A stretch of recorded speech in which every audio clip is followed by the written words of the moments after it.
we're going to have to put some fines out for this lateness, I think. Yeah. What do you think? What do you think is sufficient? I'm always earlier than you. What are you talking about?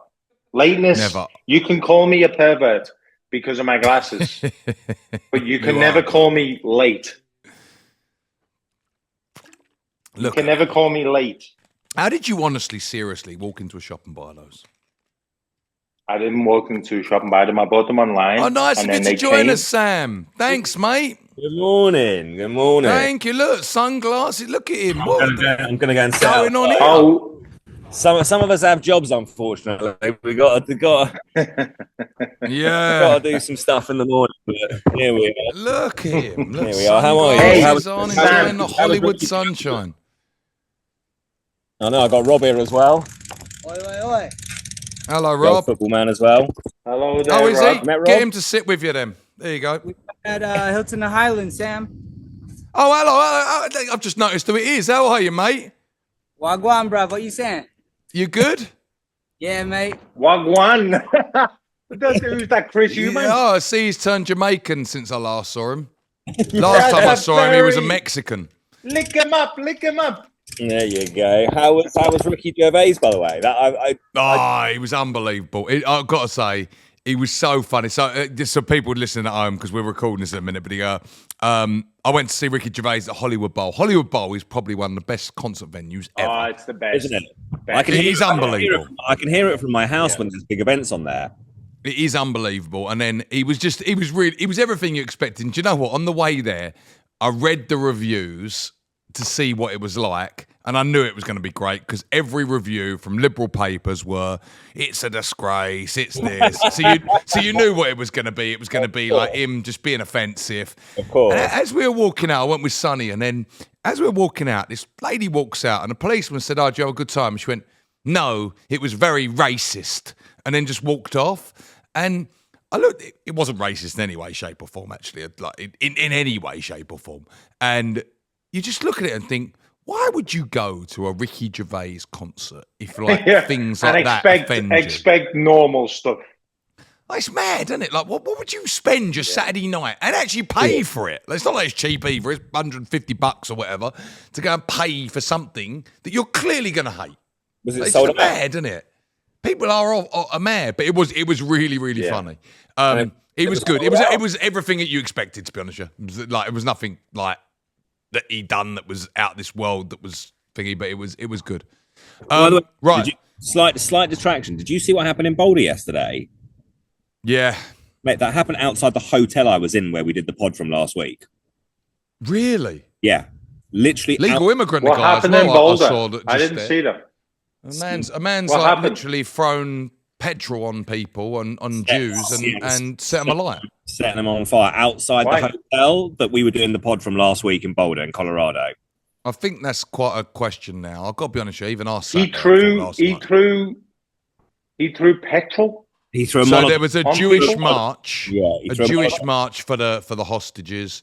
And he basically threw a lighter fluid on them or whatever it is and set people alight. Yeah, he threw Molotov cocktails. No, he threw Molotov cocktails. That's exactly what he threw. Yeah, into the crowd. Like, outside this world is getting worse and worse. I was in last week where we did the pod from. It's insane. So what was he? Was he some fucking? Obviously, he was a nutcase. That goes without saying. But was it like he was from Gaza or what? Like no, like Egyptian. Egyptian. To me, it's funny. We started this podcast twice in 2 weeks now with bad news, and it is. I think we've all got to have a little look at ourselves now because we all get carried away on sides. But I think it is. The world is so mad now. It's insane. Like I think social media and everything. Yeah. I think we've lost the plot as humans now. To be honest with you, I think we need to get back to having a bit of a laugh and understanding that people have different opinions. And I think that is, as I say, we're discussing it every week now. Right, we're getting started. You both ready? We certainly are.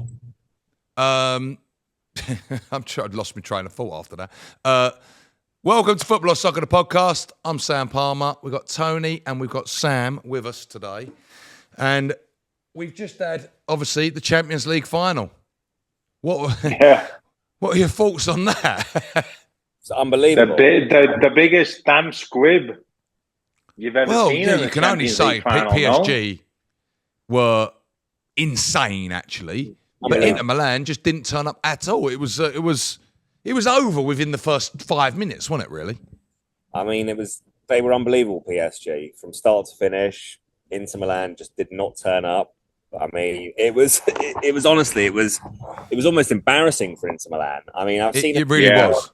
I've seen it wasn't almost embarrassing. It was absolutely embarrassing. Yeah. I've seen a few videos online of watch-alongs with the Inter Milan fans, and I've never heard so many "Mamma Mia's" in my life. Yeah, because Italian fans are passionate. Like, listen, there's no one who loves football more than them. I know they're going absolutely mad over it. But Did they actually say "Mamma Mia"? Yeah. They're all like, no, come on. Yeah. That sounds a very big stereotype that you've just done there. Well,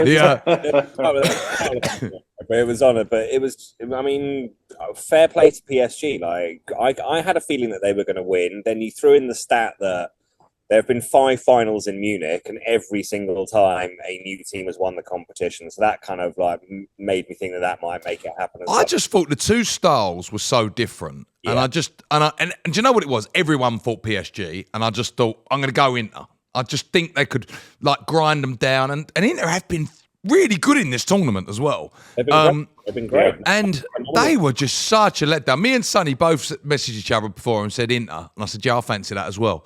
And after when we went, yeah, I think we got this one wrong today. Sonny said he turned it off after 20 minutes. He said he looked back at the end and it was like 5-0. He went, couldn't have got it more wrong than ever. But it's true. It's no one would have seen that. It was awful. That Desiree Doué as well. What a player he is. What a player he is.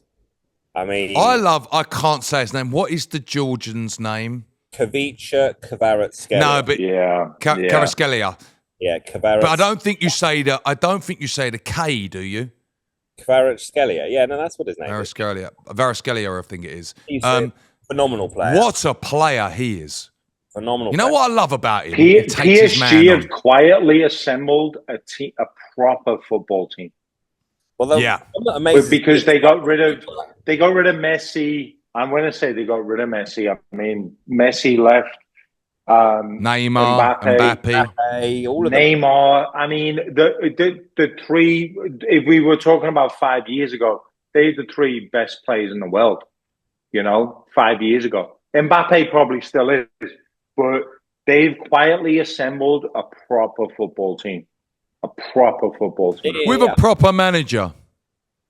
100%. Yeah, that too. Yeah, no joke. That's his second treble that he's won. Only Pep's done it. Yeah. Can I ask, why did he leave? I don't know the answer to this. Why did he leave Barcelona? I think he was just burnt out. He'd done a couple of seasons. His daughter was sick. The what's it called? The other assistant manager had died a couple of years previously. Had an age. Do you remember that Tito Villanueva? Yeah. And I just think he needed a break from football. Did he? How long did he have a year off? Did he? He had a year off, and then he resurfaced at Roma. But I don't think it worked out for him at Roma. And then he went to Spain, if I'm right. And then after Spain, he then went back into club management, and he went back to PSG. Right. Okay. Yeah. I might not be right on that, but I know he went to Spain, and then I know he. I think you are, Sam. I think you're right. Yeah. Yeah. I don't know. I can't. It's something I know it didn't work out at Roma for him, which was strange because he's obviously a class manager. And did he take over from Pep? At Barcelona? He might have done, yeah. No, or was there one in between? Barca. Yeah. It's funny how your mind loses things, isn't it? Like I don't think. Yeah. I mean, that was a while ago now. When you think of it, because it doesn't feel like Pep. Well, Barcelona had Tata. 9. I think it's 9 or 10 years ago. Actually, weird. It's funny. It doesn't feel that long ago, does it? But it is. He did the treble at Barcelona in 2015-16, I think. That was the year. Yeah. So I know Guardiola. It's 10 years ago, yeah. Guardiola was there up until 2012, 13. I mean, they had Tata Martino as well. I mean, there's been a few. Yeah. I don't know that. But obviously, he lost his daughter. That video of him talking about his daughter, I think, is What a it's man. one of mate. the most Mate. heartbreaking videos in the world. Like, it's what a positive guy. Like, I've got to say, like, yeah, like, Do you know what? Not just what a man. What a proper. I don't want to swear when the we're way he talking about talks this. about But his daughter. what a proper man. 100%. Yeah. You know, like I honestly, to be honest with you, I have no idea how any parent who loses a child carries on. Especially in a job that they are doing, in that high stress job. Like, there's no higher stress job than the football manager.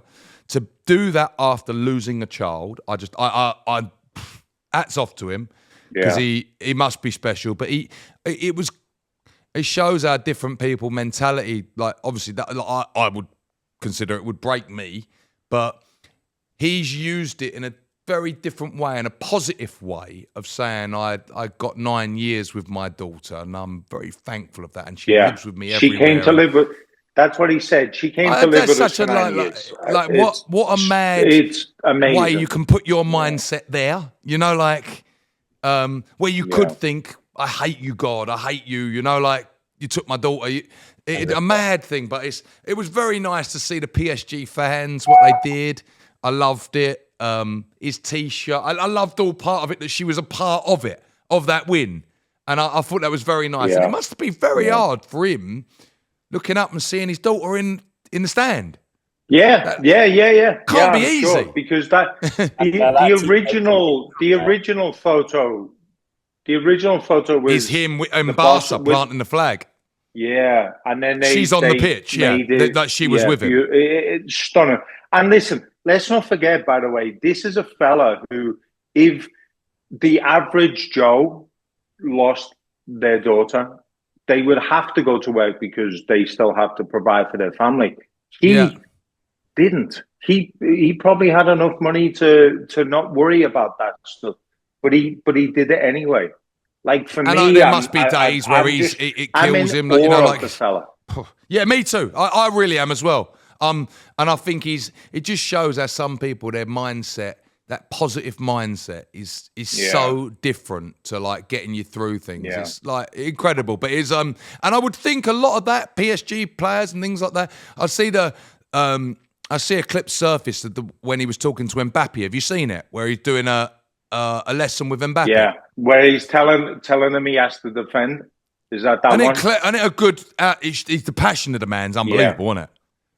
And it just shows the elite level of way they look at things, and he's so like excited, isn't he, as he's doing it? But he's telling him, this is what happens if you do this. You'll be Michael Jordan, didn't he? Like, it was incredible thing. But yeah, I think PSG done very well.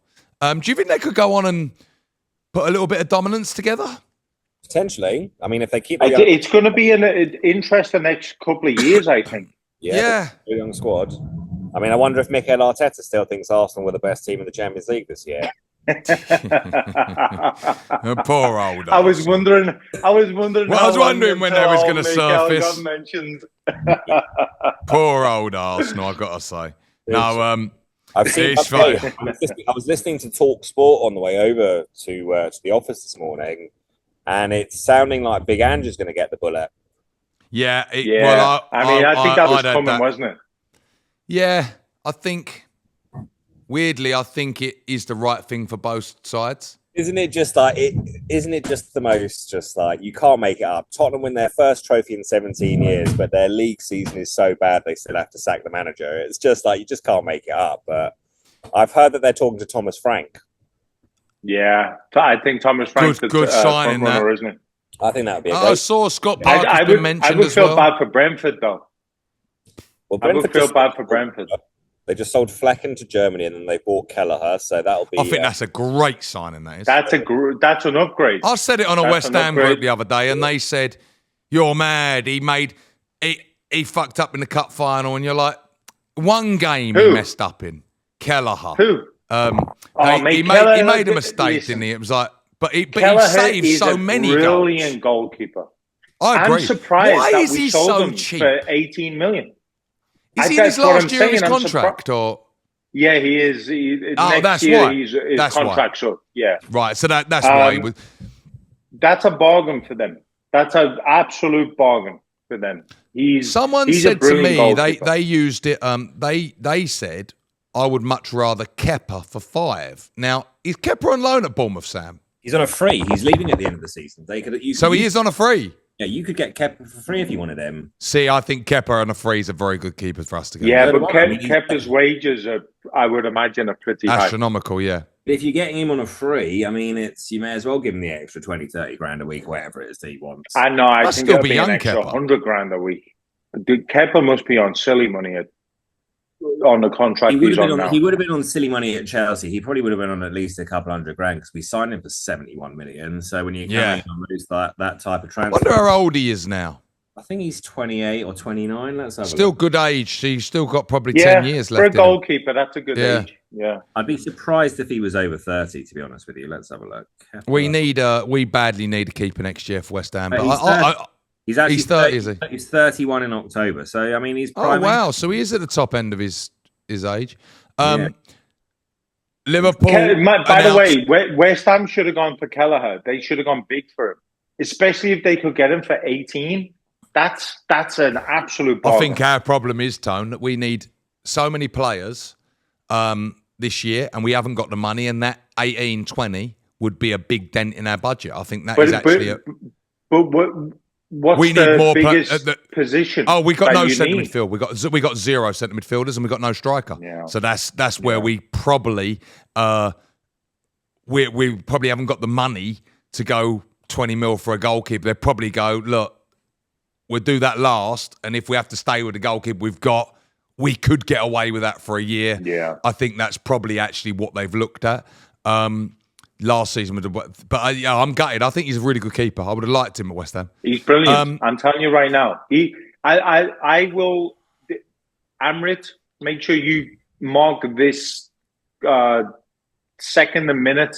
He'll be in the top 5 goalkeepers next year in a team that is not in the top 5. He will. He's brilliant. He's superb. There's not many good goalkeepers anymore, so it's quite easy to get in the top 5. I've got to be honest. Well, it isn't, is it? Because there's going to be one goalkeeper for every team in the Premier League. So what I'm saying is, Brentford won't finish in the top 5. He'll be in the top 5 for stats. I don't disagree with that because I think you're going to see. I think goalkeepers they're poor in the Premier League now. I really do. When I think of who's the best goalkeepers in the Premier League, I think of Alisson, Edison. They're thinking's going to leave. Edison's had a massive drop. Martinez, they're thinking is going to go this year as well. Martinez is brilliant, Yeah, well, mate, but right there, you just talked about maybe 3 of the top goalkeepers in the world, though. 3 of the top 5. I was thinking if they're leaving, then you look at next year, who's left? Alisson. The Nick Pope's not a great goalkeeper, I don't think. He's not brilliant. He's good, though. He's solid. He's a good shot stopper. Have you seen this week? They're talking about Bruno Fernandes to Saudi for 100 mil. Al Hilal, 700. Do you know what I think's quite mad? How no one has ever really come in for Bruno Fernandes. He was almost untouchable, wasn't he? He was like the linchpin. But you'd think he'd want to leave, wouldn't you? I mean, what a waste of his career. He's been there for a long time now. Yeah, I think United was a bad move. You know what it? I mean, it is and it hasn't been. I would say it has. It's been awful. He's never been there in a good year. I mean, they've lost. I think 3 or 4. He's won the FA Cup, whatever, and maybe the Carling Cup, but they have lost quite a few cup finals there. But that's good for you and Arsenal, but not for Manchester United. No, of course. Well, now that we got that Europa, the dog and duck cut to go with the one that you won, it's like, we're doing all right. But I mean, the thing that I think with Bruno at Man United, and people are quick to forget, is when Bruno first came in that first season, he was the main man, 30 goals or whatever it was. Everyone thought it was going to be incredible. Second season wasn't as great, but he was still good. Then his third season, Cristiano came back. And he wasn't the main man anymore. And I think that might have messed him up a little bit in that sense. But then when Cristiano got booted out the 2 seasons later, he's come to the fore again and he's the main man. And it's maybe taken him a season to get back to that level. But last season, he showed it again that he is the main man at Man United. And I watched the debate yesterday. with Scholesy, and he was discussing Bruno Fernandes, and he said, I find him a bit of a weird player. He said, like, I find him a bit erratic. He said, I don't actually know what his position is. And he said, and he's all over the place. He said, at some point, he's at left back, and he said, right. And it's interesting to see someone, obviously one of the best midfield, obviously the best Premiership midfielder of all time, Paul Scholes, saying... Except for Steven Gerrard. No, but it was interesting to hear him say that he gets a bit...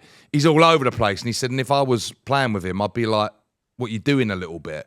I think 100 million Manchester United, they have to sell him. I wouldn't think he'd want to go there, but although financially it might be amazing. But I look at him and I think he's surely a better team somewhere would have looked at him at one point and said, yeah, I fancy this guy. Like, I've always thought like maybe for City or Liverpool or someone like that, where Man United are so far off it, they're not at his level. He's so rated highly at United because he's their only good player. Yeah. Whereas the teams you're mentioning have 10 other players that are, I don't know. I don't think Liverpool have 10 players. Like, I don't think they've got that many players that he's that. I know Salah, but not in that position. Saying, in that position is what I mean. Yeah, in that position. But okay, so then Liverpool, I would say, let's not even just talk about Liverpool. I don't think that there are teams in Europe, big teams in Europe, that have a big need for a player like that, where, like what Scholes says, you don't like that, because I think... And maybe that is the answer, Sam, what Scholes has said.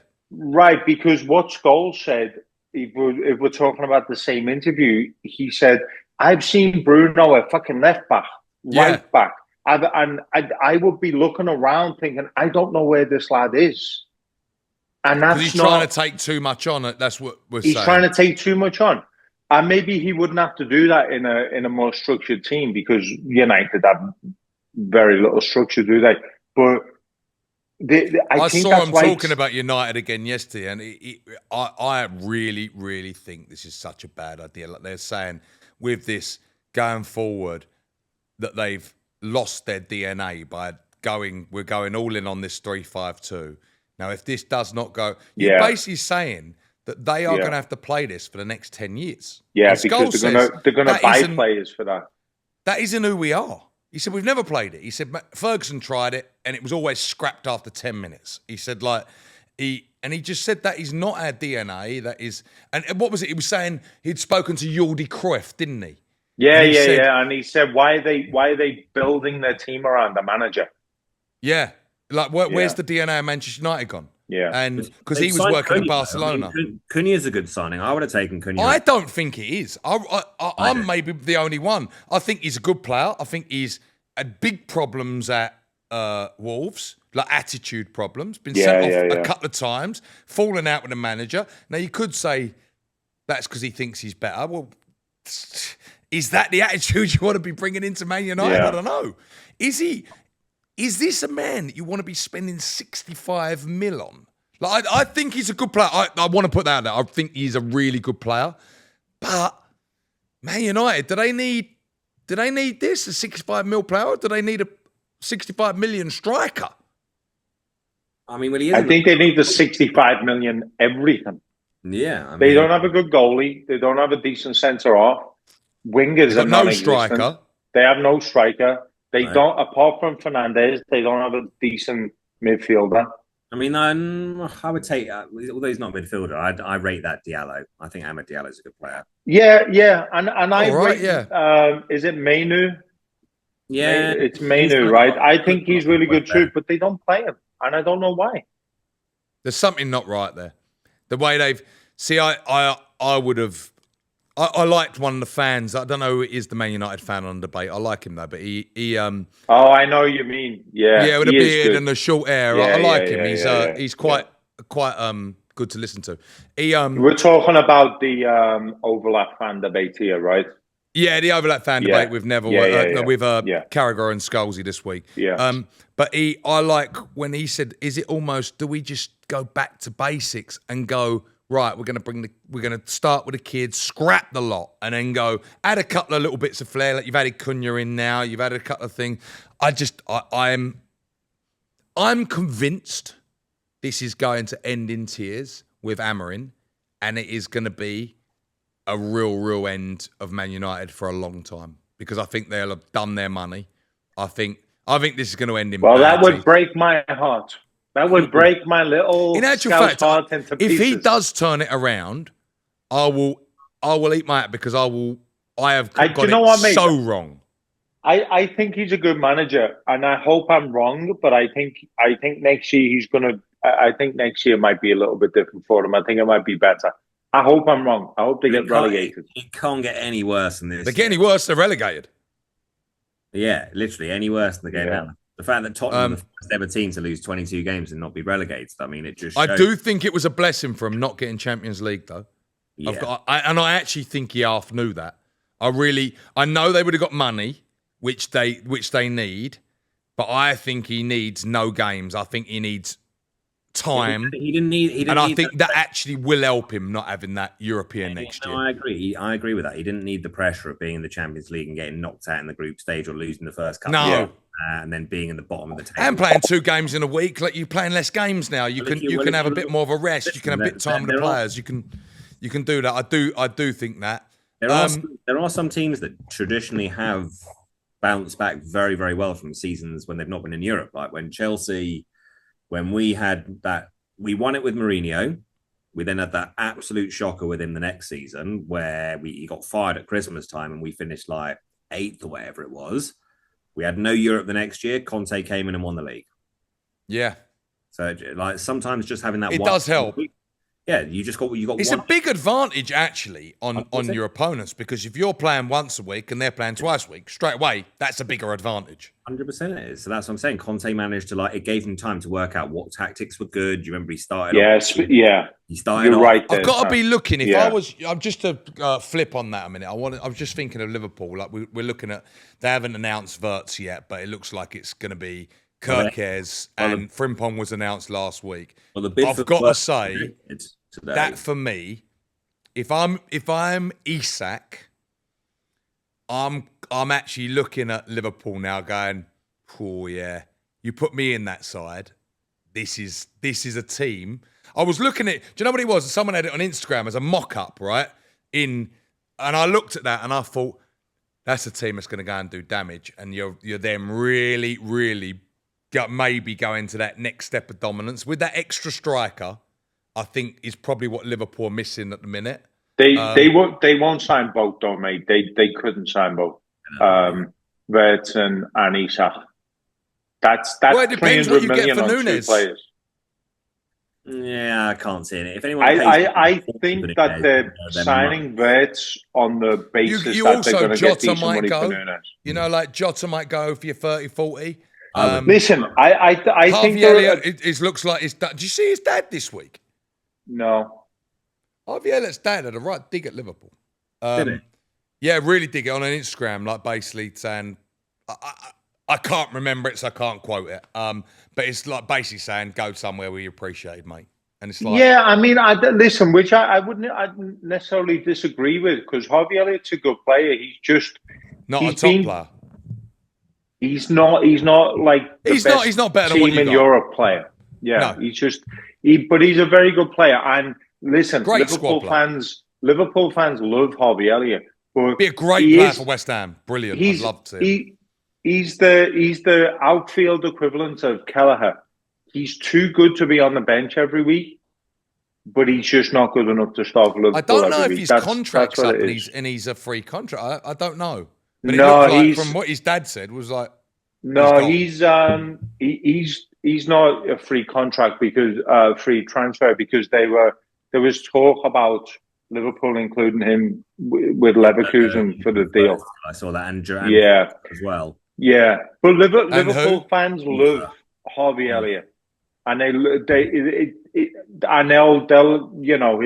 everyone's best wishes will be him when he goes. If Liverpool can clear up a few of these fringe players, they go and get Nunes. Let's just say 70 mil for Nunes, which I don't think you're going to get from Saudi, right? But let's just say you get 50 for him, 40 for Jota. 35, 40 for Harvey Elliott, probably. Mate, Jota's at 18 million, maybe a 20 million pound player at this point because he's always injured and that's the not problem. He's not the youngest anymore either. Yeah, you're probably right. I like Jota. I think he's a good player. I think Jota's Liverpool's best goal scorer. He's brilliant, but he's think if you can bring in a goal scorer, I really do. In actual fact, if you can bring in a top goal scorer with Wirtz, Kirkes, and Thingy, I'm looking at that team going, that's going to be very hard to stop. Let's not forget Frimpong as well. That's what I mean. Frimpong, Kirkes, Wirtz, and him. And a top striker. Yeah. I'm looking at that going, I think you've got a hell of a chance to go and put down a bit of a marker next year. And you know what? It's funny. We get carried away sometimes with signings before they've played. Because like every West Ham fan was quite excited before this season going, oh, look at all our signings. And then when you see them playing, it don't work. So there's always that. It might not happen. City are going to go for a big major rebuild, but they might not get Pep's demands for a while because it is very difficult to get into the Pep team. Grealish is obviously off. We've seen this week he's linked with West Ham at the minute, but it's like West Ham. Oh right, yeah. I don't think that's. I think that would be a bad move for everybody. So do I. I wonder when we'll hear on this the results of the City trial. God knows. God knows. It's just crazy. Because they were talking about now, hasn't it? They were talking about March or February. Pathetic. It's absolutely pathetic. It is pathetic. The Premier League and I know it's like, well, City are tying it up in legal. I'm sure the Premier League want to get it done. It's all got a bit pathetic now. That people now, as you said the other week, they just kind of don't care about it anymore. It's like, But do you think though? Because I thought about that, about people not really caring about it anymore. Do you think that because if City win it, if the Premier League lose this, the Premier League have no jurisdiction over anything. People can just do what they want, right? So do you think it's now actually the Premier League that are kicking it down the road because they're like, we're not going to win this. We need to get it to the point where people don't really give a shit anymore. And just I don't know, then bring out I don't know, obviously, either, but it's bizarre how long it's taken when every 2 minutes they're taking points off the likes of Everton and Forest. Forest and like this one and that one and threatening. Yeah.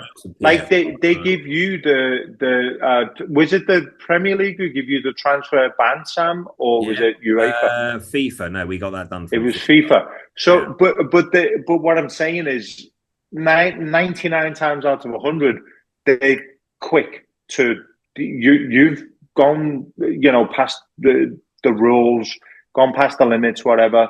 But with City, this has been on for years now. Years. Yeah. But to be honest with you, people don't mention Chelsea in this, right? Chelsea exactly the same, right? They've basically bent the rules massively with accounting. Right? With the women's team. With 10 years, sold their women's team, sold a hotel to themselves. Yeah. It's all bullshit. So everyone's having to go at City. Chelsea doing exactly the same. Whereas Villa are having to sell some of their best players because they're not getting there. Like, I'm over this PSR. I'm over football a lot because it's all pathetic. And do you know what? Again, on the debate last night, it was a really good episode last night. The Villa fan that was on there yesterday, and he said, I'm just done about talking about money instead of football. We're always talking about money. Like, we got to sell this. He's going to be bought for this. This is going to be that. Saudi want him for that. He said it's not actually, we're not talking about football all the time anymore. It's always about money. We can't do this because of money and all of this stuff. And it's like, there's loopholes. Let's put them on a 10-year contract. Let's put them on a 7-year contract like Chelsea. Haaland's done it. And it's all to skirt the rules and which... Ultimately, if you've got rules, you shouldn't be able to do it. It's like a football fan has to understand the financial implications of a football club in order to be a football fan, which is fucking ridiculous. Yeah, it's all gone a bit mad, hasn't it? Yeah, I see. it's Just bananas. quickly, I saw Chelsea. Their prices have all gone up.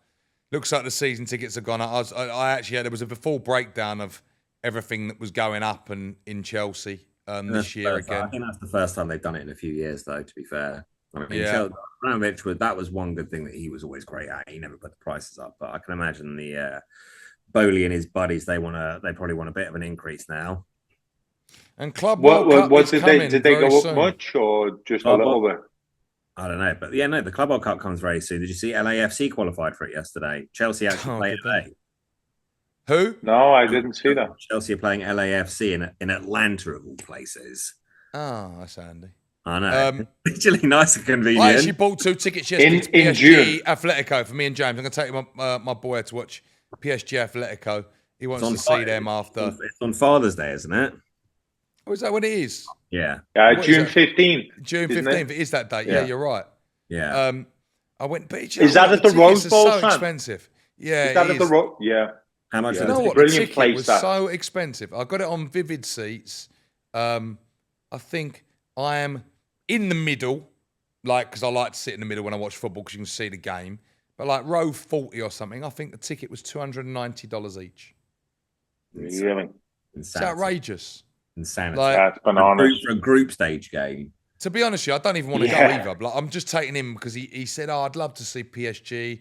And to be honest with you, I've got to give a shout out to the PSG fans. They looked unbelievable in that final. They go bananas. Although, if you see what's happened in France, I'm actually giving PSG. Why did people do that? They do that in America as well, didn't they? Lakers do it, didn't they? It's just it happened at the Lakers when they won the. Why would you do that? What would make you want to smash your area up? Well, people just people have died as well, haven't they? Well, I've listened to a couple of things, mostly on TalkSport this morning, where a couple of journalists are saying there's 2 sets of people involved in this. There are the people who want to celebrate their team winning, and there are people who want to use the excuse of the city that they live in to cause fucking carnage. Did you not see they went and smashed Chanel and robbed all the bags in there and everything? It was crazy. It's outrageous. I've got to be honest. I'm so over life at the minute. Yeah. I really am. Like I'm. Okay, all right. Let's like not with that. Let's not go too dark. No, I am. Do you know what? Everywhere I go, it's like it's just shit like this. You can't take your kids to go to a parade. Going back to the Club World Cup, though, Sam, have you been to the Rose Bowl for a game? Yeah, it's a shit show down there. Oh, but it's amazing, though. When you're in 90,000, isn't it? The Rose Bowl. I nearly got crushed when it was Real Madrid Juventus there. Like, no word of a lie. Like, we were as a friendly. Yeah, mate. I had to climb up over hoardings to get out of the what? Really? Yeah, because you can imagine, like Real Madrid fans, like obviously the sort of the Spanish Mexican community here is enormous. So like out of the 100,000 seats there, I think there were 95,000 Real Madrid fans and about 5,000 Juventus fans, if that. They'd oversold the tickets for the game. So like I got down there early with a couple of mates of mine and we got in and it was fine. But just the amount of people that was in there, because it's quite an old-fashioned stadium and you walk through those. It is. It's like an old bowl. I've never been there. I'm looking forward to going. Yeah, it's right next to LAFC, isn't it? Yeah, it's not too far. Yeah, it's directly next to it. Definitely. I mean, it was definitely a bit of a shit show when I went down there, but I mean, hopefully they've learned the lessons from that, and it'll be a bit better. And I think maybe because it's a proper Club World Cup tournament rather than just a pre-season friendly. I mean, because I've been down there a couple of times. I've seen Real Madrid play City there before. I've seen Liverpool Man United won the biggest ever. Was it Liverpool? Yeah, Man United? I went to that biggest game. Ever crowds or something, like 90-odd thousand. It's the biggest crowd I think ever of soccer in America. Yeah, it was over 100,000, I think. And then I've also seen play Barcelona there before, so I've been to a few games there. Yeah, I've only ever been there twice. One was for the football, for the football or soccer, for the soccer. One was for the college football teams. UCLA against USC. That's where because that's their home ground. Oh my God! It was unreal. It was. I've never experienced. I'm looking anything forward like to it. It going was to that amazing. stadium, actually, because it's an old stadium. It was Olympic Stadium, wasn't it? Yeah. It'll be Yeah. good. It's still got the rings on the outside, isn't it? Like, because when Yeah. you go LAFC, it's great. Like when you see it next door to it, but it's old, isn't it? It's very old. When was that? The 80s? Wait. Is it? You're talking about the Rose Bowl? Yeah. No, the Rose Bowl's in Pasadena. You're talking about Yeah, it's next to LAFC, isn't it? No, the LAFC's downtown. LAFC's Sofitel. No, it's not SoFi. LAFC is a different. It's next to Rose Bowl. Yeah, LAFC's on the LA. It's nearish there, but the Rose Bowl's in Pasadena, and I mean the Rose Bowl. Yeah, the Rose Bowl's Pasadena. Yeah, yeah, but It's nowhere near downtown LA. But Pasadena's not too far from downtown. It's not close What is though. it? No, sorry. Directly next to the LAFC is the Coliseum. The Coliseum. That was the original Olympic That was the stadium Olympic, from the wasn't 90s. it? Sorry, that's what I was thinking is the Rose Yeah, Bowl. no, I have the been to the Rose Bowl. I've seen Jay-Z there and I've seen Ed Sheeran there. I was thinking it was the Coliseum. No. Yes. I think No, you're they right. did use the Rose Bowl. They did use the Rose Bowl for the Olympics, but it's not the Olympic Stadium. No, in LA. the Coliseum was the Olympic Stadium, wasn't it? And that's got the Yeah, Olympic rings on yeah. it. That's the one outside, directly next door to LAFC. That's what I've Right. got confused in. Sorry about that.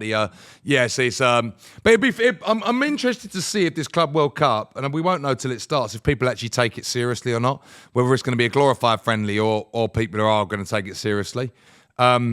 So that'll be interesting to see. But I'm going to that game. They're not selling it. I'm surprised the tickets were so expensive because I'd read that. Well, they I think were struggling LA, to sell them. they are selling. Because Everything and then sells. maybe the other places, is And a probably the little bit. PSG. There's one, I think, Inter Milan are playing a Mexican team as well, which actually, with the Mexican fan base here, that should be quite cool. That's actually. probably the I game actually to go thought, to. I might actually be quite. Do you know what I wanted to know? Where you couldn't tell when I was buying my tickets, but like where the real fans are, like because here they're not segregated. Yeah, everyone's just all over the place. I don't think Because here they don't really have away fans, do they? No. Away fans. No, don't but really it would have been exist good if here. they'd have actually set it up like that. After stadium Yeah. this, after stadium that. This is where you're going. Don't wear a colour for in that one and that one. Yeah. And that would have been quite good. I think they would have got it right then. But here it's just like, we'll just come and have a good time. But Yeah, exactly. Tailgating right, fellas, and hot dogs. I've got to wrap it up because I've actually got to go to work today. Got to try and do something. I've actually got to turn up today. I've actually got to go and do my job. Let's get the violins out quickly. Yeah, I've got to try and earn some money today. I just in the comment section as well. If you can let us know what you want us to discuss in the thing, we'll follow the Club World Cup a bit more, obviously. But anything that you want us to see over this summer session, let us know because we're going to carry on each week. But yeah, and I suppose we'll follow transfers and things like that as we go. But we've got 11 weeks, I think it is, without any until we got the Premier League back. Well, I'm sure we'll talk about Chelsea and stuff when the Club World Cup kicks off, won't we? Exactly. See how City and Chelsea do in the Club World Cup, and we'll do our picks for maybe who we think is going to win it. Yeah, exactly. Yeah. Maybe we'll do a pick next week of who's going to win it. Sounds good. We'll see Trent justify his £10 million exactly transfer fee for 3 weeks of his time. Yeah, I don't want you lot crying now that you didn't get nothing for him. You've been paid. Shut up. Exactly. it made Frimpong $10 million cheaper, so that was always good. Listen, it was good. It was a good deal, to be honest with you. You got something in. It's a good deal. There we go. Right. No, I will see you both later, and we will see you all next week. And have a good week, everyone. All right, boys. Catch you later.